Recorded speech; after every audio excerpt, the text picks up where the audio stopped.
Chapter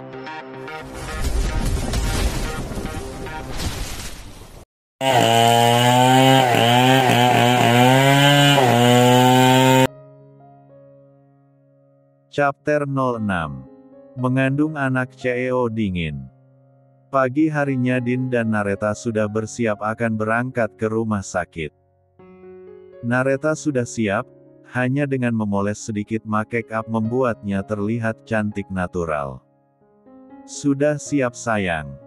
tanya Din yang melihat Nareta masih duduk di depan meja rias. "Udah mas," jawab Nareta sambil menyampirkan tas selempang di pundaknya. Bentar mas. Aku mau izin kantor dulu, takut ada yang nyariin," lanjutnya. Din menunggunya sambil memainkan ponselnya. "Udah sayang?" tanya Din. Nareta mengangguk.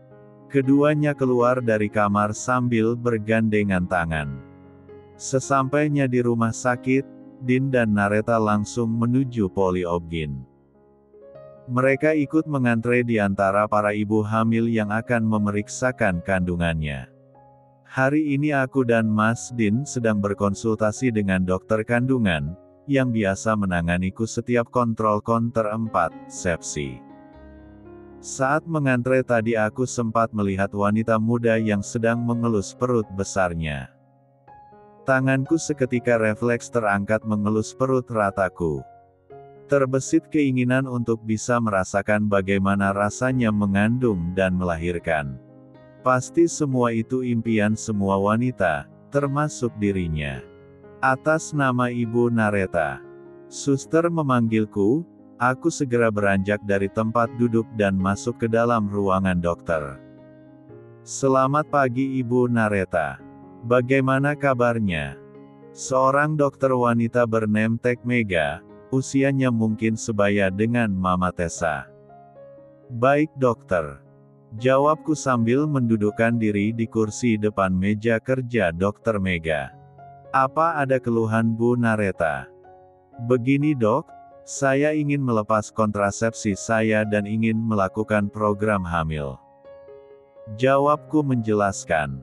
"Baik Bu Nareta, mari berbaring biar saya periksa dahulu," ucap Dokter Mega sambil menunjuk ranjang pasien yang ada di dalam ruangannya. Aku pun mengikutinya dan mulai membaringkan tubuhku. Dokter Mega mulai memeriksaku dan mengatakan jika diperbolehkan untukku melepas alat kontrasepsi, dan seperti yang Mas Din katakan jika saat ini adalah masa suburku. Jadi waktu yang pas untuk melakukan program hamil. Dokter Mega langsung menyuruh salah satu perawat untuk mempersiapkan alat-alatnya. Sedang Mas Din menungguku di luar ruangan. Setelah Dokter Mega melepas alat kontrasepsiku, daerah intimku terasa perih seperti saat pertama kali berhubungan badan. Aku sampai meringis menahan sakitnya. Aku pun turun dari ranjang, dengan berjalan pelan-pelan menuju kursi yang aku duduki tadi. "Bu Nareta, saya sudah melepas alatnya. Jika Anda ingin melakukan hubungan suami istri harap menunggu rasa sakitnya hilang dulu ya Bu, takut nanti terjadi apa-apa. Lebih baik saya saranku untuk ditunda dulu minimal 1 minggu," ucap Dokter Mega menjelaskan. Aku hanya mengangguk. "Terima kasih dokter," ucapku sambil menjabat tangan Dokter Mega kemudian melangkah keluar dari ruangan Polyobgyn. Kulihat Mas Din yang berdiri membelakangiku tengah mengangkat panggilan telepon. Entah dari siapa aku tak tahu tapi dari nada suara Mas Din seperti orang kesal. "Mas," panggilku. Mas Din menoleh menatapku dan langsung mematikan teleponnya. "Sudah sayang?" tanyanya. Aku mengangguk. "Ya udah Mas, ke bagian administrasi dulu. Kamu tunggu sini," ucapnya lalu berlari menuju ruang pembayaran. Setelah dari rumah sakit, Din dan Nareta memutuskan untuk pulang ke apartemen.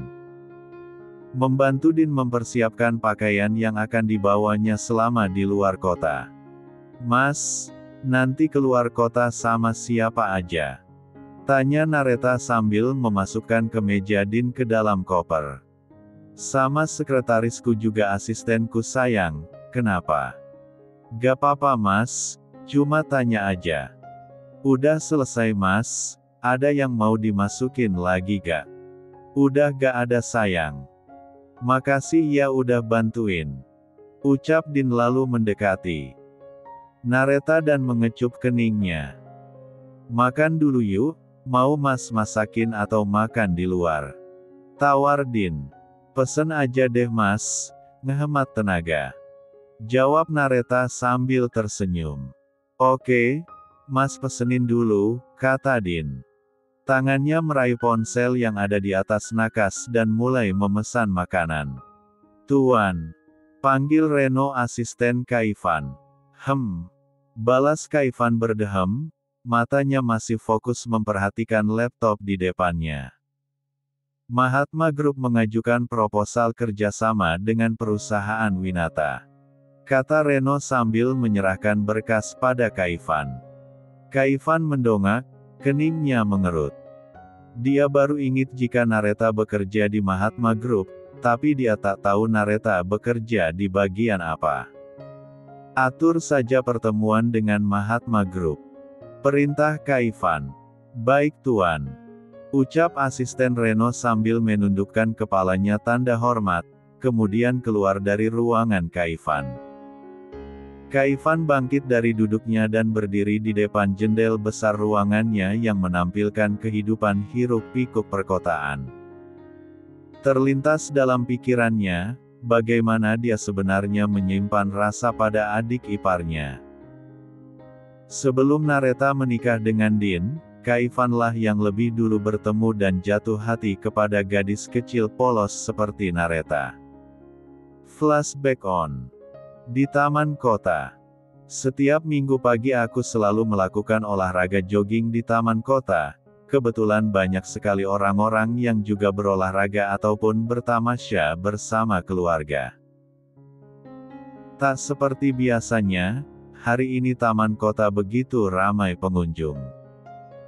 Hingga aku melihat seorang gadis kecil yang cantik tengah menangis kursi di bawah pohon besar. Aku yang saat itu masih duduk di bangku SMA, tentu tak tega melihat gadis kecil itu menangis. Aku berusaha untuk mendekatinya. Hai, sapaku.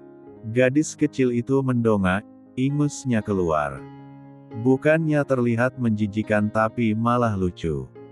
Dia tak menjawab sapaanku dan kembali menangis. Aku mendudukkan diriku di sampingnya. Kenapa nangis? Tanyaku. Papa sama mama hilang.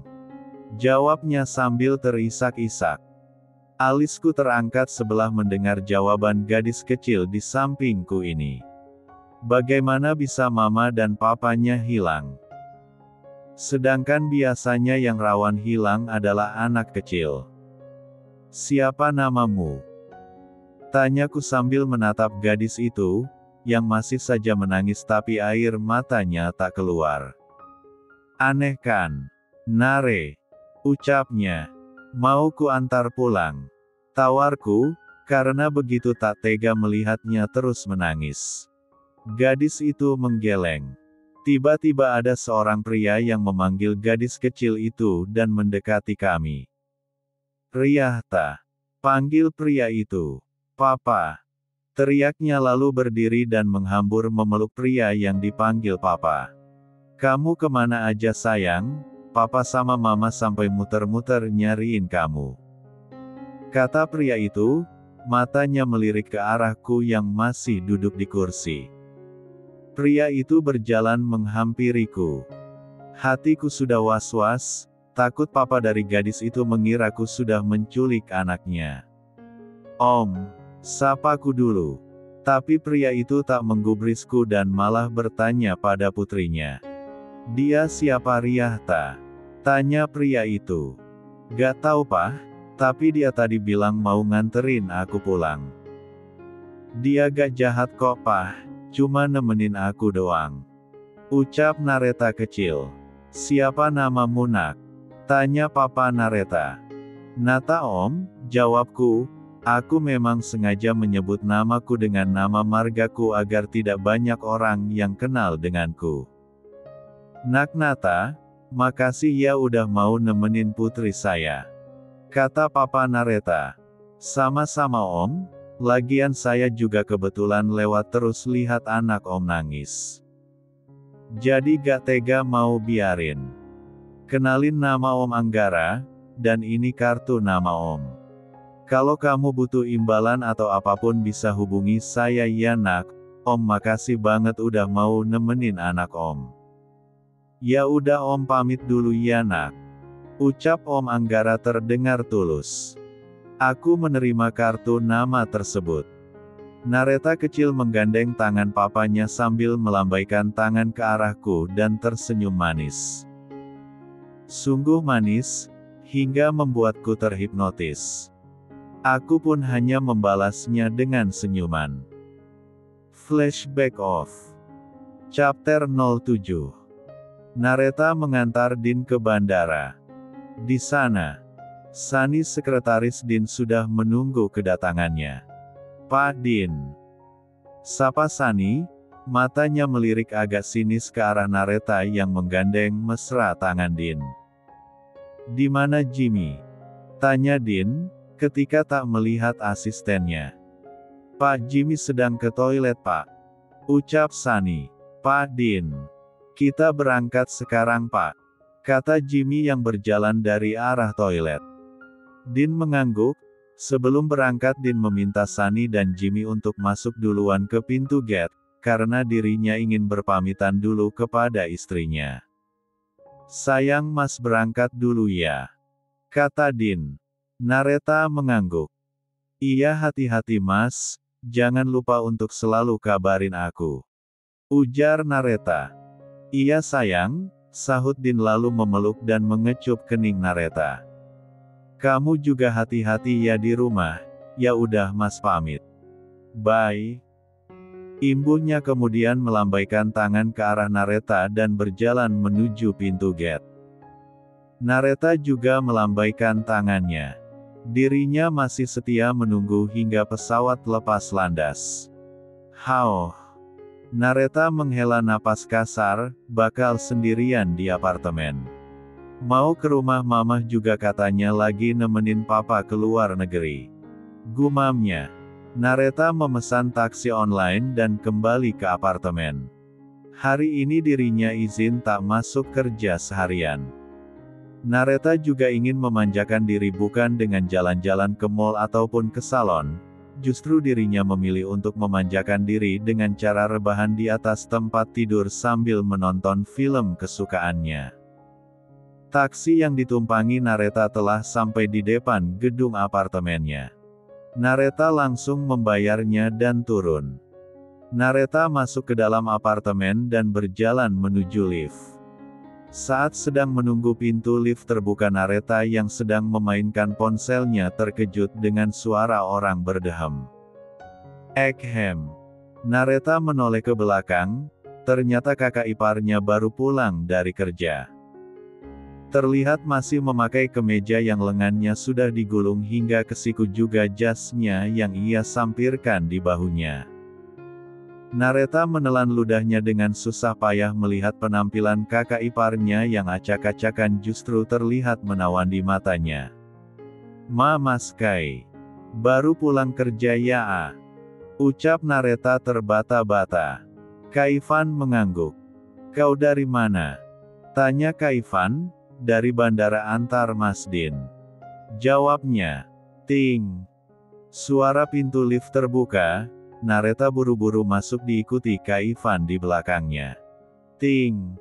Pintu lift tertutup dan mulai bergerak ke atas menuju kamar apartemen Nareta dan juga penthouse Kaifan. Memang Din kemana? Tanya Kaifan lagi, yang berdiri di belakang Nareta. Keluar kota Mas. Balas Nareta. Kaifan tak lagi bertanya dan Nareta juga kembali diam, memainkan kembali ponselnya untuk menutupi rasa gugupnya. Lift telah sampai di lantai unit apartemen Nareta, Buru-buru Nareta keluar dari ketika pintu lift sudah terbuka. Setelah memasukkan password PIN apartemennya, Nareta langsung masuk dan menutup pintu dengan keras hingga menimbulkan suara. Nareta langsung memegangi dadanya yang berdebar-debar. Ah, sial. Kenapa tiap dekat sama Mas Kai selalu gugup seperti ini? Apa karena dia lebih tampan dan gagah dari Mas Din? Gak. Mas Din lebih tampan dari pria manapun. Nareta bermonolog sendiri. Lebih baik aku mandi. Gumamnya lalu berjalan ke kamar. Di depan pintu apartemen Nareta, Kaivan mengetuk pintunya tapi tak kunjung ada sahutan. Dirinya membawakan makanan untuk Nareta karena asisten Reno ternyata membelikan banyak makanan. Tak mungkin dirinya bisa menghabiskannya sendiri, maka dari itu Kaivan berinisiatif untuk membagikan makanannya kepada Nareta. Kebetulan Nareta yang saat itu sedang mandi tak mendengar suara ketukan pintu. Kaivan yang khawatir terjadi apa-apa dengan Nareta, langsung menelpon Din untuk meminta password PIN apartemennya. "Halo Kak," ucap Din dari seberang telepon. Aku ingin membagikan makanan pada Nareta, karena Reno membelikan banyak sekali makanan. Tapi aku sudah berkali-kali mengetuk pintu apartemenmu tak kunjung ada jawaban," kata Kaivan menjelaskan. "Apa Nareta tak ada di tempat?" tanya Din. "Entahlah, tapi tadi sempat bertemu di lobi apartemen ketika aku pulang kerja," ujar Kaivan. "Ya udah Kak, aku telepon bentar Nareta." Mungkin dia gak denger Kak Ivan ngetuk pintunya. Din langsung mematikan teleponnya dan beralih menghubungi Nareta. Tapi sudah 3 kali panggilan tak diangkatnya. "Kenapa gak diangkat? Apa terjadi sesuatu?" gumam Din. "Apa aku minta tolong Kak Ivan buat ngecek ke dalam aja ya, takut Nareta kenapa-napa." Din kembali menelpon Kaivan. "Halo Kak, tolong cek ke dalam apartemenku." Nareta juga tak mengangkat teleponku, ucap Din. "Tapi aku gak tahu nomor PIN-mu apartemenmu." "PIN-nya 12.345.678 Kak, tolong ya Kak. Aku khawatir Nareta kenapa-napa," kata Din. "Ya udah aku cek dulu." "Makasih Kak," sahut Din lalu mematikan panggilan teleponnya. Setelah memasukkan PIN apartemen Nareta, Kaivan pun segera masuk. Dilihatnya jika di dalam masih gelap gulita berarti Nareta belum menyalakan lampunya. "Nar," panggil Kaivan sambil mencari saklar lampu. "Blem." Kaivan menyalakan lampunya. "Nar," panggil Kaivan lagi tapi tak kunjung ada sahutan. Tiba-tiba dirinya mendengar suara orang bernyanyi dengan suara air gemercik. "Mungkin dia lagi mandi, lebih baik aku tunggu saja di sini," ucapnya lalu mendudukkan diri di sofa depan TV. Nareta yang tengah asyik mandi tak tahu jika ada orang lain masuk ke dalam apartemennya. Selesai mandi, Nareta hanya menggunakan handuk yang dililitkan di tubuhnya dan berjalan keluar dari kamar mandi. Kaivan yang melihat Nareta hanya menggunakan handuk yang menampakkan bahu mulus Nareta, membulatkan matanya. Nareta tak tahu jika dirinya ditatap begitu intens oleh Kaivan yang masih duduk di sofa depan TV. Dirinya malah asyik mengambil air minum di dapur dan meneguknya. Masih tak sadar jika ada pria lain yang ada di dalam apartemennya. "Nar," panggil Kaivan, menatap Nareta dengan tajam. Nareta yang sedang minum sampai tersedak. Uhuk, Mas Kai," pekik Nareta. Dirinya kelabakan karena belum memakai baju dan melihat kakak iparnya sudah duduk manis di apartemennya. "Kau tak berniat memakai pakaian?" goda Kaivan. "Ah, aku ke kamar sebentar," Ucap Nareta langsung lari terbirit-birit menuju kamarnya. Di sana Kaifan memejamkan matanya dan memijat pangkal hidung. Nalurinya sebagai pria tiba-tiba naik hanya melihat Nareta yang memakai handuk, sungguh menggoda imannya. Sesuatu yang ada di balik celananya pun tiba-tiba mengembang. Padahal dulu dengan mantan istrinya, dirinya tak berselera untuk menyentuhnya. Jadi meskipun Kaifan ini statusnya duda tapi tubuhnya masih perjaka. Dirinya berjanji jika kelak ia akan melakukan hubungan badan hanya dengan orang yang dicintainya. Meskipun hingga saat ini usianya menginjak 32 tahun dirinya tak pernah menyentuh wanita manapun. Sungguh laki-laki yang alim. Chapter 08. Setelah berpakaian lengkap Nareta keluar dari kamar dan menghampiri Kaifan yang sedang memijit pangkal hidungnya sambil memejamkan matanya. "Mas," panggil Nareta. Mendengar ada yang memanggilnya, Kaifan langsung membuka matanya. "Duduk sini," pinta Kaifan, tangannya menepuk sisi sofa yang kosong. Nareta menurutinya dan duduk di sebelah Kaifan. "Ada apa ya Mas Kai datang ke sini?" tanya Nareta. "Tadi Reno kebanyakan membeli makanan, jadi kupikir untuk membagikannya padamu," ucap Kaifan. Nareta hanya mengangguk. Tapi tunggu, kenapa Mas Kai bisa masuk ke dalam apartemenku dan tahu passwordnya?" cecar Nareta sambil memicingkan matanya menatap Kaifan. "Jangan salah paham, tadi aku udah berkali-kali ketuk pintu tapi tak ada sahutan. Kupikir kau kenapa-napa, jadi aku telepon Din untuk menanyakanmu. Tapi kata Din kau juga tak menjawab telepon masuk darinya, jadi Din memberikanku password apartemenmu memintaku agar mengecek keadaanmu di dalam." Kaifan menjelaskan panjang lebar. Mendengar itu Nareta hanya mengangguk-anggukan kepala. "Udah makan?" tanya Kaifan. Nareta menggeleng. "Belum Mas, tadi mau masak tapi males. Dan kebetulan Mas Kai datang bawa makanan hehe," ucap Nareta sambil cengengesan. "Ya udah kamu ambil piring biar aku yang siapin makanannya," pinta Kaifan. Nareta langsung berdiri dan berjalan dapur untuk mengambil piring. "Nih Mas." Kaifan langsung menata makanannya di atas piring, satu ia berikan pada Nareta dan satunya lagi untuk dirinya. Keduanya mulai makan dengan tenang, tanpa adanya obrolan hingga makanan pun habis. "Makasih ya Mas udah bawain Riyahta makanan," ujar Riyahta. Balas Kaifan dengan berdehem karena ia sedang minum. "Berapa lama Din pulang?" tanya Kaifan sambil meletakkan gelas di atas meja. "Katanya Mas Din di luar kota sekitar 1 bulanan Mas," sahut Nareta. Kaifan mengangguk, "Ya udah aku mau balik ke penthouse." Pamit Kaifan lalu melangkah keluar dari apartemen Nareta. Nareta mengantar kakak iparnya itu sampai depan pintu. "Makasih atas makan malamnya Mas," ucap Nareta tulus. Kaifan hanya tersenyum sebagai jawaban.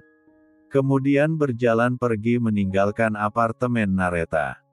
Nareta kembali masuk dan tak lupa mengunci pintu apartemennya.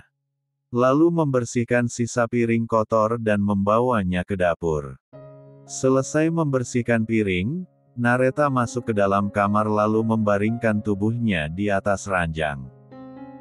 "Baru juga ditinggal tadi sore, udah sepi aja rasanya," gumam Nareta. Nareta mengambil ponselnya untuk menelpon suaminya. Sedang di tempat lain sepasang pria dan wanita sedang bergumul menapaki puncak gunung, saling berbagi peluh. Erongan dan desisan keduanya memenuhi kamar. Baby," pinta si wanita yang terus mendesia manja. Perjalanan sampai di titik puncak Gunung Salak.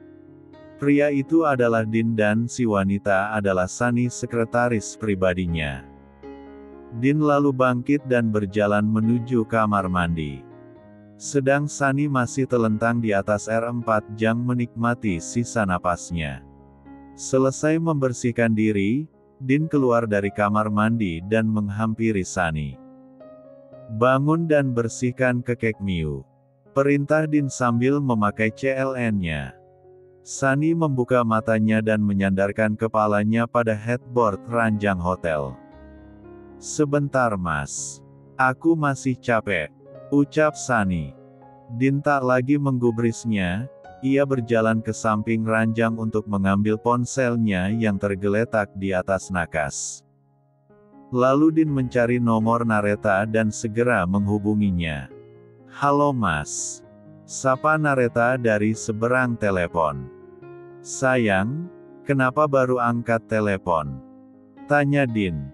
"Maaf Mas, tadi aku lagi mandi jadi gak denger kalau Mas telepon," jawab Nareta. "Sayang, tadi Kak Ivan kesana ya. Katanya dia juga berkali-kali ngetuk pintu tapi gak kamu bukain. Jadi aku kasih password apartemen kita dan minta tolong Kak Ivan buat cek kamu di dalam," ujar Din. "Iya Mas, tadi Mas Kai kesini cuma bawain aku makan, karena asistennya beliin dia makan kebanyakan," sahut Nareta. Mendengar penjelasan Nareta, Din hanya mengangguk. Meski tak mungkin Nareta dapat melihatnya. "Mas Din udah makan?" tanya Nareta. "Belum sayang, abis ini Mas mau pesan makan lewat layanan hotel aja." "Ya udah kamu buruan tidur Gi, udah malam, besok kerjakan," ujar Din. "Iya Mas. Ya udah Riahta tutup telepon ya Mas, bye." "Bye sayang, love you," ucap Din lalu mematikan panggilan telepon dan menaruhnya kembali di atas nakas. "Mas," panggil Sunny yang saat itu masih diam memperhatikan Din yang menelpon istrinya. Din menoleh menatap Sunny. "Nareta beruntung ya bisa dapetin kamu," ucap Sunny, seraya menundukkan kepalanya. Matanya memerah menahan tangis. "Sebenarnya aku yang beruntung, bisa bersanding dengan Nareta. Nanti jika masa kontrakmu habis, mari kita akhiri hubungan ini," pinta Din. Mendengar itu Sunny sontak membulatkan matanya.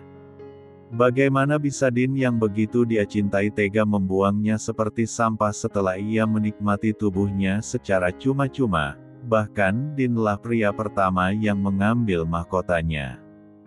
"Mas, apa maksudmu?" pekik Sunny. "Aku cuma gak mau Nareta tahu tentang hubungan kita," teriak Din.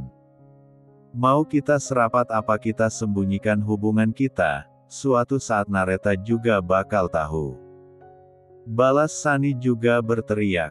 "Itu kalau kamu diam gak banyak omong, Nareta juga gak bakal tahu," bentak Din. "Mas, aku gak mau tahu, aku gak mau akhiri hubungan kita," teriak Sunny lalu bangkit dari ranjang dan berjalan masuk ke dalam kamar mandi sambil membanting pintunya dengan keras. "Brak! Argegehah!" teriak Din seraya mengacak-acak rambutnya. Pikirannya frustasi memikirkan hubungannya dengan Sunny. Dia tak ingin melepaskan Nareta tapi juga tak ingin kehilangan Sunny. Sunny keluar dari kamar mandi dan langsung mengenakan pakaiannya tanpa memperdulikan Din yang menatapnya. Kemudian Sunny keluar dari kamar hotel, meninggalkan Din sendirian. Sedang Din juga tak berniat untuk mengejar Sunny. Din ingin Sunny menenangkan dirinya terlebih dahulu sebelum ia mengajaknya berbicara kembali dan meminta maaf. Din juga langsung menelpon layanan hotel meminta minuman beralkohol, untuk ia jadikan pelampiasan sejenak agar ia bisa melupakan kejadian tadi. Sambil menunggu pesanannya tiba, Din duduk di kursi dekat balkon kamar hotelnya seraya menatap luar jendela yang memperlihatkan cahaya-cahaya dari lampu perkotaan. Chapter 09. Pagi harinya Nareta bersiap akan berangkat kerja, dengan memakai celana panjang kain hitam, serta dipadu-padankan dengan kemeja blus warna biru muda. Tak lupa dirinya juga memoles sedikit make up di wajah agar menambah kecantikannya. Meski tanpa make up pun Nareta sudah sangat cantik. Selesai, ucapnya sambil bercermin di depan meja rias. Kemudian Nareta berdiri dan menyambar tasnya yang ada di atas meja, lalu keluar dari apartemen. Ketika di lobi Nareta kembali berpapasan dengan Kaivan yang juga akan berangkat bekerja. Terlihat gagah dan berwibawa dengan setelan kemeja formalnya dan juga jas mahalnya. "Mau berangkat kerja?" tanya Kaivan basa-basi. "Iya mas," jawab Nareta. "Mau ku antar?" tawar Kaivan. "Gak perlu mas, aku udah pesan taksi," tolak Nareta secara halus. "Yakin? Ini sudah jam 8 nanti kamu terlambat, lagi pula taksinya juga tak kunjung datang," tukas Kaivan. Nareta diam mempertimbangkan, benar juga apa yang Kaivan bilang. Ini sudah jam 8 dan pagi ini ada meeting penting seluruh karyawan yang biasa diadakan tiap bulan. "Ya sudah mas, aku bareng kamu aja." "Boleh?" tanya Nareta. Kaivan mengangguk. "Kamu tunggu sini, biar aku ambil mobil dulu," ucap Kaivan lalu pergi ke basemen untuk mengambil mobil. Nareta menurut. Dirinya diam di depan lobi menunggu Kaivan sambil memainkan ponselnya dan membatalkan pesanan taksinya. Tin, tin. Sebuah mobil sport keluaran terbaru berhenti di depannya. Pengemudi membuka kacanya dan ternyata itu adalah Kaivan. "Ayo masuk." Nareta membuka pintu mobil dan masuk. Dirinya duduk di sebelah Kaivan. Tak lupa Nareta kembali menutup pintunya. Mobil pun melesat pergi meninggalkan gedung apartemen. Di dalam mobil Nareta hanya diam sambil memandang keluar jendela. "Ekem," Kaivan berdehem. "Ku dengar perusahaan tempatmu bekerja mengajukan proposal kerjasama dengan Winata Group," tanya Kaivan sambil masih fokus mengemudi. Nareta menoleh menatap Kaivan. "Iya mas, apa proposalnya sudah sampai di perusahaan Winata Group?" Nareta balik bertanya. Kaivan menjawabnya dengan mengangguk. "Iya kemarin asisten Reno yang bilang," sahut Kaivan. "Oh," jawab Nareta. Mobil yang ditumpangi keduanya telah sampai di depan perusahaan Axton Group tempat Nareta bekerja. Sebelum turun Nareta tak lupa mengucapkan terima kasih pada kakak iparnya itu. "Makasih ya mas udah kasih tumpangan," ucap Nareta. Mau bareng lagi sekalian nanti sore?" tanya Kaivan. "Gak perlu mas, nanti aku bisa pulang sendiri," tolak Nareta. Kaivan tak lagi bertanya, dan Nareta pun langsung turun dari mobil. Nareta masih berdiam diri depan gerbang perusahaan menunggu Kaivan pergi. "Kenapa tak masuk?" tanya Kaivan yang melihat Nareta belum juga masuk. "Cepat masuk, kau ini sudah terlambat, tak perlu menungguku pergi," sambung Kaivan. Mendengar itu, Nareta hanya mengangguk dan bergegas masuk ke dalam perusahaan. Kaivan juga langsung mengemudikan mobilnya menuju kantor Winata Group. Di dalam kantor Axton Group para karyawan sudah berkumpul di ruang meeting, hanya tinggal Nareta karena ia datang terlambat. Tok, tok, tok. Pintu ruang meeting diketuk, muncullah Nareta yang masuk dengan menundukkan kepalanya. "Kenapa terlambat?" tanya Jessie, anak dari pemilik perusahaan Axton yang saat ini menjabat sebagai direktur di perusahaan tersebut. "Maaf Bu Jessie, Saya terlambat karena ban mobil saya bocor. Jawab Nareta berbohong.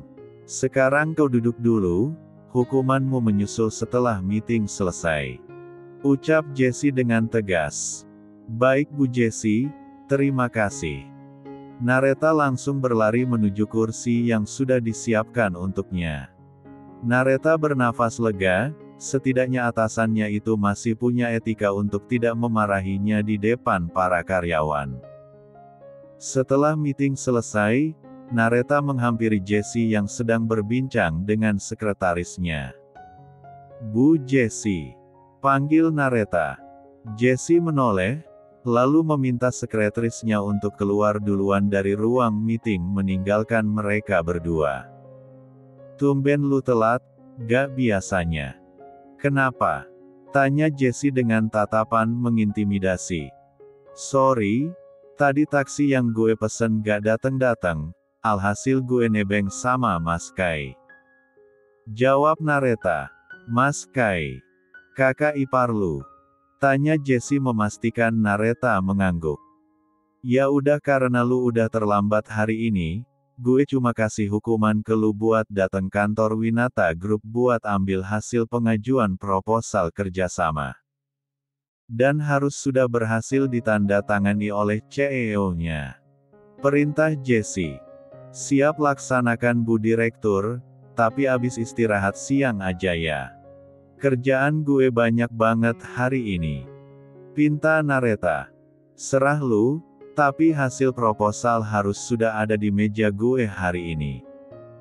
Ujar Jessie lalu berdiri dari kursi dan berjalan keluar dari ruang meeting.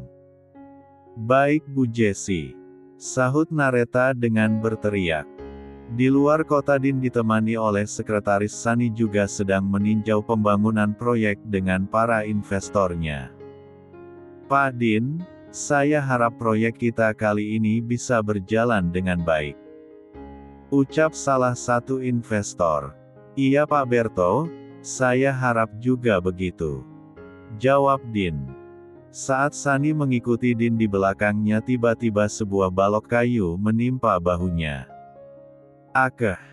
Teriak Sunny membuat Din dan para investor menoleh. Sunny! Teriak Din langsung berlari menghampiri Sunny yang ambruk di tanah dengan bahu yang sudah berlumur darah, karena terkena paku dari balok kayu tersebut. Sakit! Rintih Sunny menahan sakit. Pak Din cepat bawa ke rumah sakit. Ucap Pak Agra juga investor. Tanpa banyak basa-basi Din langsung menggendong Sunny dan berlari masuk ke dalam mobil untuk membawa Sunny ke rumah sakit terdekat. Di dalam mobil Sunny terus merintih kesakitan. Mas sakit? Iya, sabar ya sebentar lagi kita sampai. Kata Din sambil terus fokus mengemudi. Tak sampai setengah jam mobil yang dikemudi Din telah sampai di rumah sakit. Din langsung keluar dan menggendong Sunny. Dokter! Teriak Din. Perawat yang melihat itu langsung mengambil berangkar pasien dan menyuruh Din untuk membaringkan Sunny di atasnya. Perawat tersebut langsung membawa Sunny ke ruang IGD. Mohon maaf Bapak tidak diperkenankan masuk, mohon tunggu di luar. Pinta perawat sambil menutup pintu. Din pun hanya bisa pasrah. Dirinya mondar-mandir di depan ruang IGD, sesekali juga mendudukan diri di kursi tunggu. Hingga pintu ruangan IGD terbuka, Din langsung berdiri dan menghampiri dokter yang menangani Sunny.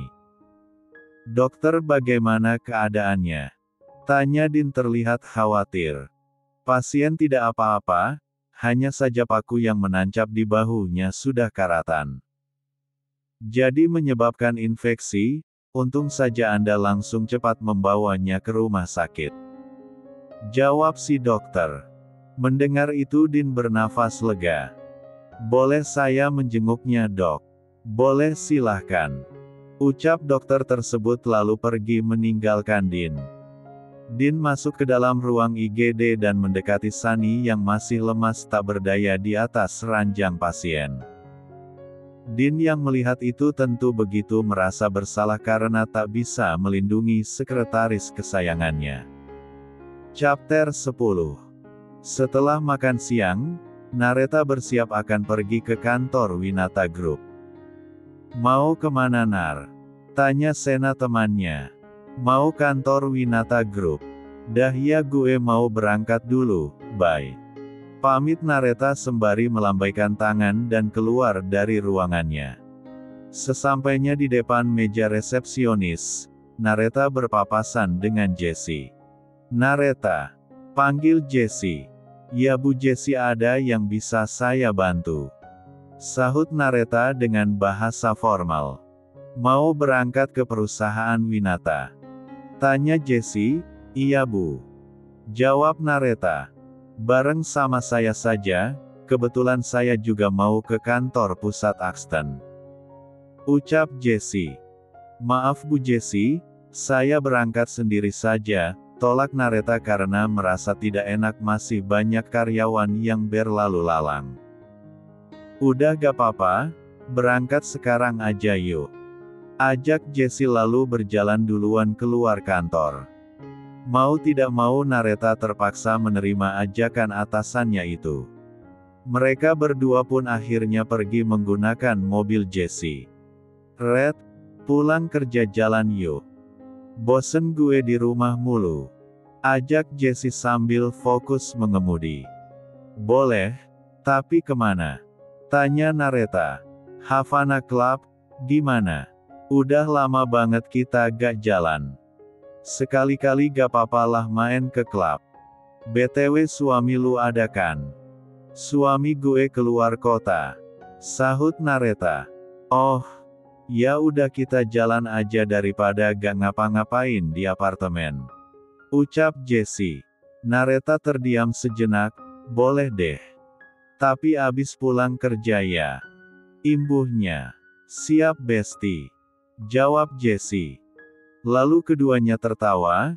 Sudah lama Jessie dan Nareta tak pernah pergi bersama meskipun hanya jalan-jalan ke mall, itu pun semenjak Nareta memutuskan untuk menikah. Mobil yang mereka tumpangi telah sampai di perusahaan Winata Group. "Makasih ya Jess, udah kasih gue tumpangan," ucap Nareta tulus. "Alah, santai. Gue suka malah ada temen ngobrol. Ya udah gue turun dulu ya, bye take care," ujar Nareta lalu turun dari mobil seraya melambaikan tangan ke arah Jessie. Dari jendela ruangannya Kaivan bisa melihat Nareta yang baru saja turun dari mobil dan berjalan masuk ke dalam kantornya. "Tok, tok, tok, masuk," teriak Kaivan dari dalam ruang kerjanya. "Permisi Pak, ada yang ingin bertemu dengan Anda," ucap sekretaris Mila. "Siapa?" tanya Kaivan sembari masih berdiri di depan kaca jendela tanpa menoleh menatap sekretarisnya. "Bu Nareta Pak, perwakilan dari Axton Group," kata sekretaris Mila. "Suruh dia masuk," titahnya. "Baik Pak," jawab sekretaris Mila lalu kembali keluar untuk menemui Nareta. "Bu Nareta, Presdir meminta Anda untuk masuk," ujar sekretaris Mila. "Baik Mbak, makasih ya," ucap Nareta kemudian berjalan menuju ruangan Kaivan. "Sama-sama Bu Nareta." Tok, tok, tok, masuk. "Permisi Pak Kaivan, saya perwakilan dari Axton Group." Mendengar suara Nareta Kaivan langsung membalikkan badannya dan menghampiri Nareta. "Duduk," pinta Kaivan sambil tangannya menunjuk sofa yang ada di ruangannya. Nareta menurutinya. "Ada hal apa kemari?" tanya Kaivan. "Begini Pak, saya ingin membahas proposal kerjasama yang Axton Group ajukan," ucap Nareta. "Panggil seperti biasanya saja, tak perlu formal begini," kata Kaivan, matanya terus menatap Nareta. "Tapi Pak, gak apa-apa, lagian juga cuma ada kita berdua." "Baik Pak, maksudnya Mas," ucap Nareta gugup. Ya sudah, senyamannya kamu aja, mau panggil apa, kita mulai saja bahas proposal kerjasamanya, kata Kaivan.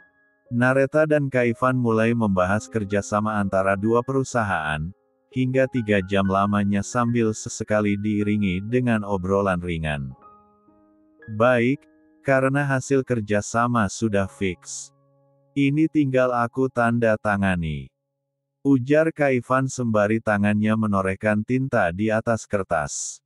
Sudah, imbuhnya. Makasih ya Mas, ternyata jalin kerjasama dengan Winata Group tak semenyeramkan kata orang-orang. Celetuk Nareta, menyeramkan. Beo Kaivan. Iya Mas, kata orang-orang kolega bisnis yang ingin jadi investor di Winata Group, katanya seleksinya susah banget ditambah presidirnya yang kejam. Ups. Nareta keceplosan dan langsung membungkam mulutnya menggunakan tangannya. Mendengar itu, Kaivan membulatkan matanya. Nareta yang melihat ekspresi Kaivan sontak langsung gugup. Maksudnya itu? Nareta tak bisa melanjutkan ucapannya karena bingung mencari alasan. Kaivan menghela nafas kasar.